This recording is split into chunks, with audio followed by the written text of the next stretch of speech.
Yo, what up? My name is Don, and as some of you know, I do play guitar. And recently, I had a procedure done on my wrist to alleviate an injury that I've been dealing with for the past 2+ years. And so today, I just wanted to talk about some of the things you can do to prevent that injury, as well as some closely related guitar injuries, and also talk about some improvements that I think some parts of the healthcare industry can implement to better serve anybody who's been injured. So without further ado, let's hop right in. Okay, so as I was saying, some of you do know I play guitar and I've been playing for over 15 years now. I think approximately around 16 years. And for the past couple years, I had developed a ganglion cyst injury in my wrist, which is basically, to summarize it very quickly, because I have made other videos on it. It is the fluid sac in your wrist, not like water, but a very thick, gel-like fluid. It's a fluid sac in your wrist that prevents your bones from grinding on each other. And basically, mine burst, and so there was this big bulge on the top of my wrist, which I'm happy to show now is basically not there. You can see kind of the remnants of it right here. You can see that little dot there. That's where they went in the other day with the needles. They gave me, I say procedure instead of surgery because it really is a 10-minute procedure. They give you some numbing. They go in with another needle to pop the ganglion cyst, which was the most disgusting feeling to have that pop inside my wrist. And then they go in with another one to inject some steroids, which is also very painful to help everything heal up. So basically, I wanted to talk about how to prevent getting to that point where you need to get some sort of procedure, aspiration. It's called an aspiration procedure, or get a surgery to deal with that. So one of the most important things, and I've talked about this in my other updates to this guitar-related injury, is to stretch, stretch, stretch. And this is so important whether you're playing guitar or whether you play any type of sports or any hobby that you do for an extended period of time where you have repetitive tasks. Anything basically, even if you don't do any of that in your everyday life, you should just stretch, stretch, stretch because you can really injuries there's a lot of injuries that happen rather than treating them like an on off switch. A lot of injuries can be treated like they happen over time, or basically your body gets strained so much time and time and time again that things get to a point where it feels like they break, right? Or it feels like that they can never return to normal, which often can be kind of rehabbed, recouped, healed and rejuvenated through just patience and doing very simple things like just paying attention to the area and stretching. And so, one part of, you know, I'll go into it a little bit further, but one part of that, when you do get injured, and the people that you generally see for that, for physical injury, is physiotherapists.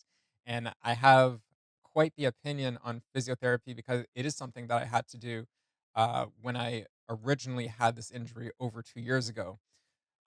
So, you know, yes, this came from playing guitar, but this could be there are so many other hobbies, and crafts that are very, hands-on, and you're using your hands in, repetitive, procedures or repetitive tasks all the time, and so I really think it's so important to stretch, stretch, stretch, even if you're feeling like you don't need to. Make it a part of your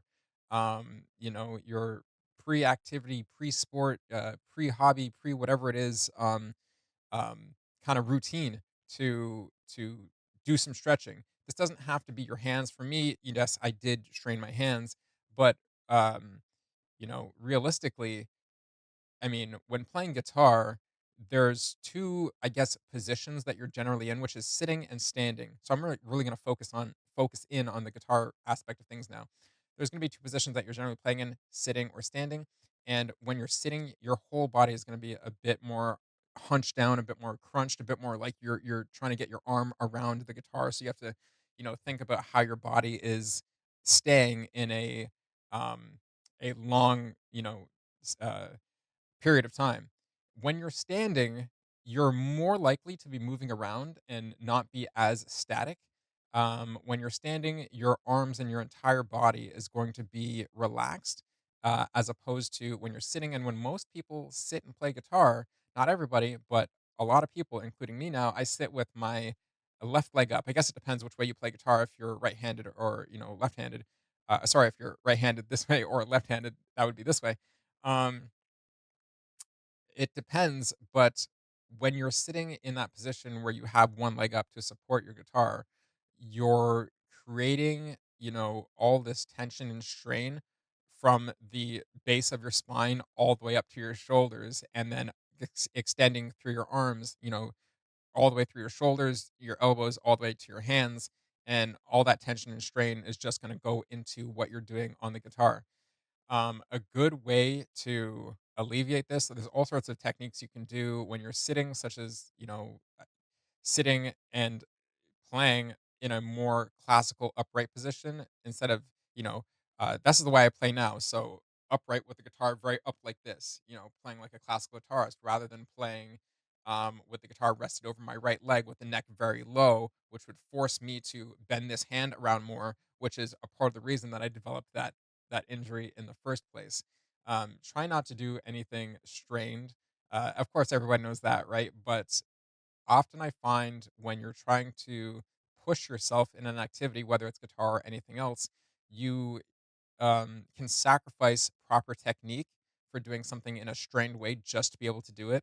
And I have made that mistake myself plenty of times, and that's not a good way to go about things. It doesn't matter what you're doing. That's a really quick way. That's the express lane on the highway to injuring yourself. So you definitely want to avoid that and approach things in a very relaxed way. The more relaxed that you are, the more the less chance you have in injuring yourself, but also the more aware that you're going to be of what you're doing rather than if you're so strained and intense. I find that, um, your ability to be aware of what you're actually doing or how much you're straining yourself kind of goes out the window because you're so in the moment. Now, closely related guitar injuries.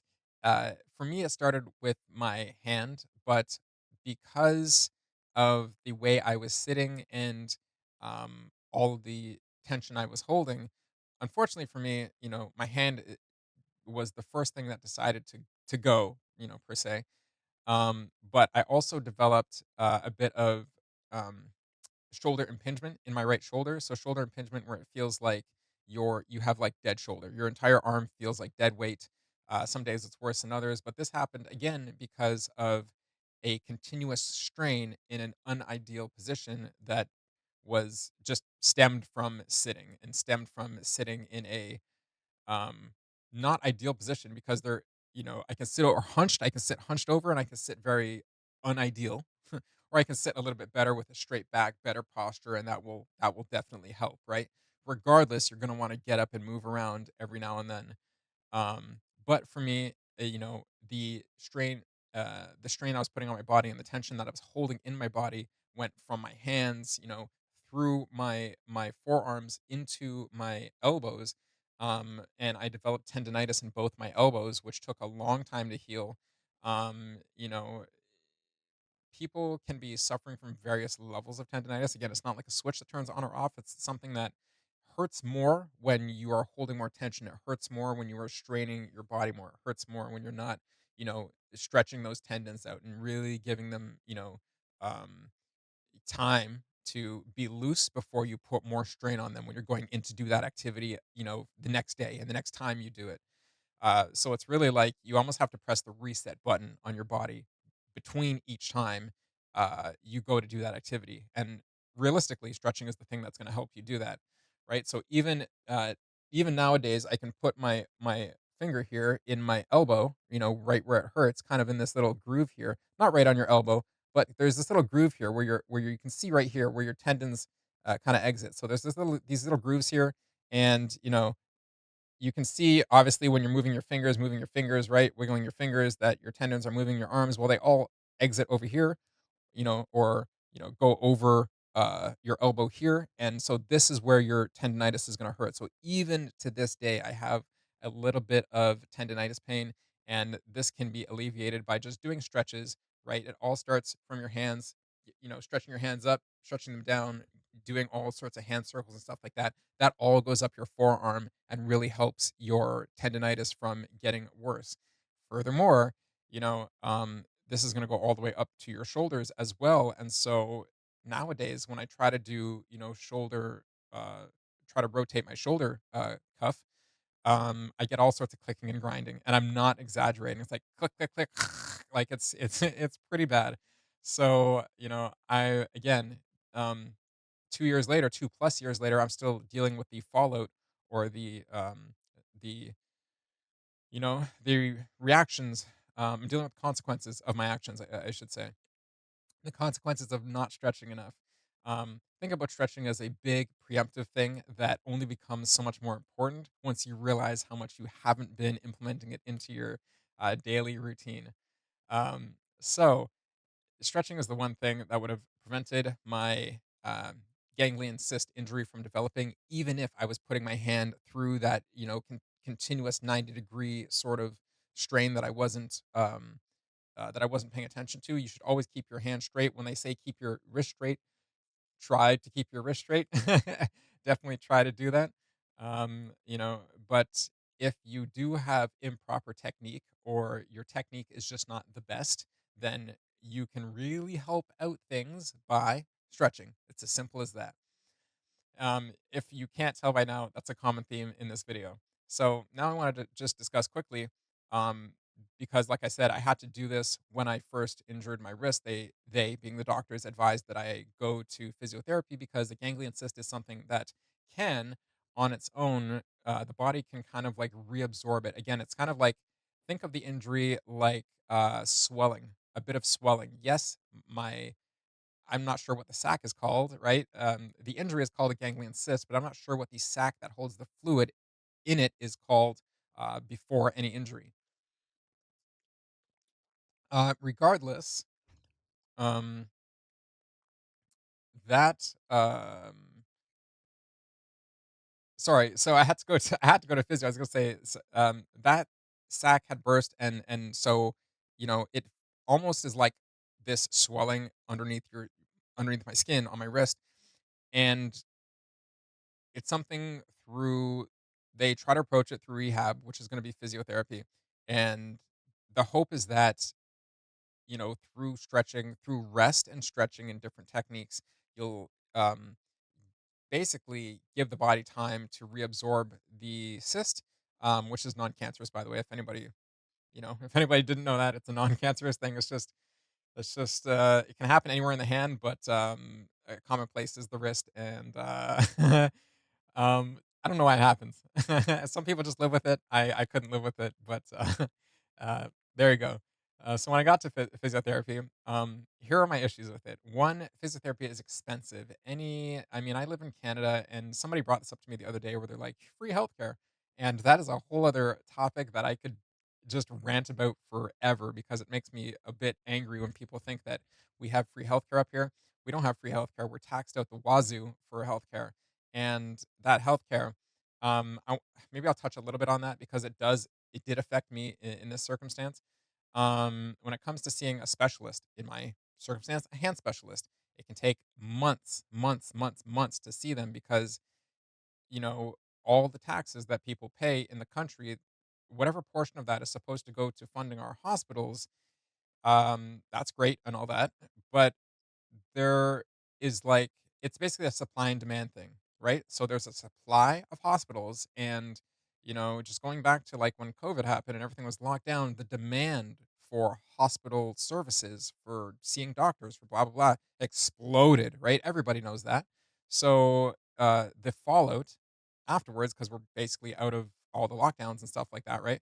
The fallout afterwards is that the system that we have in place was never, ever, ever, still to this day, never able to catch up to the intense demand that is not falling off as hard as you may have hoped it would. It's not like, oh, lockdown stopped and the demand for hospitals has stopped. It's still, you know, it's if anything, it's just been as steady as it was before with the added load of, everything that came from COVID. And so I've had to wait a long time to in between seeing specialists, even in between seeing my family doctor. And so you can imagine that when you have an injury and you have to wait so long, the state of the injury changes. The swelling of my ganglion cyst changes, right? So like I said, what do they do in the meantime? They try and get you to other, rehab type services like physiotherapy outside of, outside of like hospital, healthcare. Um, well, like I said, physio is expensive, and I find that my experience with physio was not ideal. I understand there's all sorts of different physio offices and stuff like that, and all sorts of different expertise when it comes to physio, but I still find that there's a big, in my opinion, a big glaring hole in the approach to how physiotherapy works. And so my thinking was the other day, and previously, I've got, and many of you may have got ultrasounds for, whatever in your life. And just the other day, on Tuesday, when I was getting the ultrasound, because they do a preemptive ultrasound before they're going to poke your wrist with any needles, before they're going to poke the ganglion cyst with any needles, to pinpoint exactly where it is, just to make sure they, hit the bullseye, uh, so to say, right? And when you're getting your ultrasound on the screen, of course, the doctors will understand more than me, but they understand what they're looking at, right? So I was like, okay, basically, it's going to show you. And I don't know if they can show different layers of things. I'm sure they can. If anybody, if some physiotherapist or some doctor or somebody who's educated on this topic falls upon this video, fill in the blanks for me here. But basically, what I'm saying is, if they can see like the bone structure and blah blah and tissue, um, I don't understand why there isn't another maybe career option for doctors or people who could be or could get qualified to. I don't know if you have to be licensed to like use and service and actually operate ultrasound machines and stuff like that, CRC, CAT scan machines and all that stuff.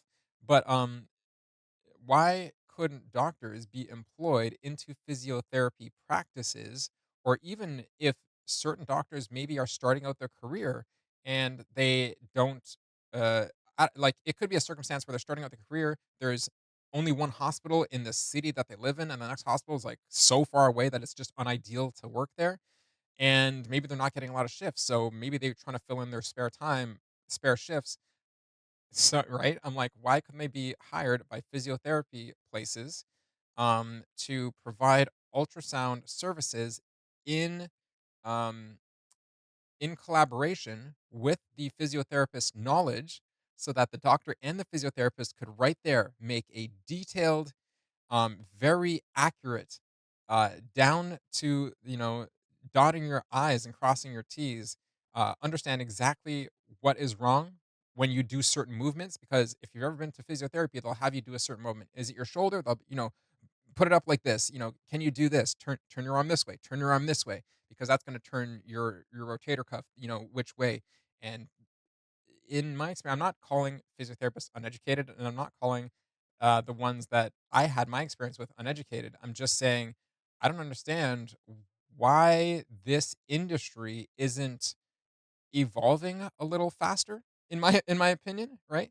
How long have physiotherapists just been doing their work based on human judgment, which is fine, but why can't it be better? Right? So, um, that's my whole idea for that. Why can't doctors be right there to scan whatever injury that you're having, especially sports injuries, especially sports injuries. Could be work related too, but there's going to be a lot of physiotherapy people are either they're in there for like sports related injuries, could be work related injuries as well. Older people definitely go to physiotherapy a lot, and for the money that they charge, I mean, I don't know how much extra how much more expensive it would make it to have, licensed, doctors in there or whatever it is. And again, I don't know if they have to be licensed to use the ultrasound machines, or perhaps, again, somebody more educated on me. I could really use your help right now, to chime in. Um if ultrasound machines could just be used by physiotherapists, or physiotherapists themselves that are already owning practices and already working in practices, if they could get licensed themselves to work these ultrasound machines to better serve their patients, I think that the amount of, um, how should I say, is the rehab success rate, I think, would only go up. So that's my issue with that, because, I went a handful of times and I paid approximately, I think it's somewhere around like, I want to say $80. I'm not sure if it's like high 70s or low 90s or if it was like, high 70s, 79, and tax came to 90 something. I don't know what it was, but it was around $80 per session, and the sessions were half an hour. So I mean, I personally don't feel like physio did much. It would also, I think, perhaps help people save money. And why I'm saying this is because over time, like I was saying, your at least my injury and other people's injuries, swelling can go down, especially if you're resting and not doing that repetitive motion, that the repetitive thing that's causing the injury, or the injury can get worse. Whatever it is, like the state of the injury can change, right?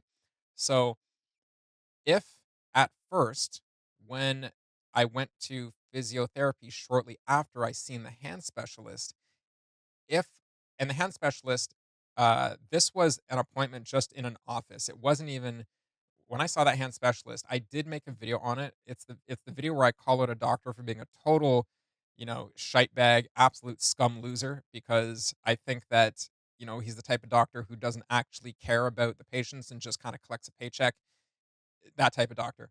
But anyways, the first appointment was in the doctor's office. No ultrasound, no anything. Didn't he basically hit my hand with like a little rubber um, hammer type thing, like tiny little tiny rubber mallet, hand hammer type thing.